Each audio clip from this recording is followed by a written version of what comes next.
probably one of the most connected and well-rounded people in motorsports in the tri-state area. Don, thanks for taking the time to talk to us. I love the show. You guys are doing a great job. Tell us a little bit about all your media ventures in the area racing. Well, in 1969, I was teaching a summer graphics arts class, and I was racing at Latrobe Speedway, and someone said, "We don't have a program up here. Why don't you print something? You're into that printing stuff." So I took 2 sheets of paper, folded in half, 8 pages. It was a dime. And I gave the kid 50 of them. I said, "You sell them, I'll take a nickel, you take a nickel." He came back in 15 minutes. I said, "What happened?" He said, "They're gone." Well, that evolved into a 4-color magazine, Racing's Almost Perfect magazine. I was still racing. A fellow was doing a radio show on WEDO, and he said, "I can't come on a Saturday." This was in 1985. He said, "Will you fill in for me?" And he never came back. And I've been rapping on racing. This will be our 30th year.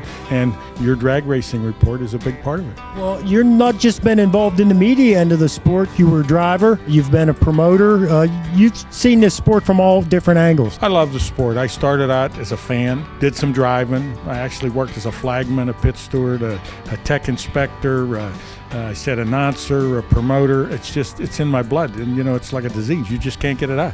Have you ever worked in the concession stand? From time to time, when they got in a jam, when I was promoting Motordrome, if we were shorthanded, I might have to put a couple of hot dogs out or do some French fries. From back in the beginning till now, what's the biggest change that you've seen in motorsports? The cost. I mean, when we won the championship at North Hills, 1978, the car, trailer, and all the spare parts was $3,500. That's incomparable today. A late model, a sprint car, or a modified that rolls into the track on a race night, there's $500 before they get in there. Pit fee, fuel, tires, it's pretty expensive. Now in the support divisions, it's not quite so bad. But what you would consider a pure stock, they used to be $3,000, $4,000. Well, now they'll put $10,000, $12,000 in a motor. It's insane. The racers are their own worst enemy. Okay, I'm going to put you on the spot. Of every discipline of racing and every class and every discipline, do you have a favorite? Yeah, being involved with the Circle Track Club.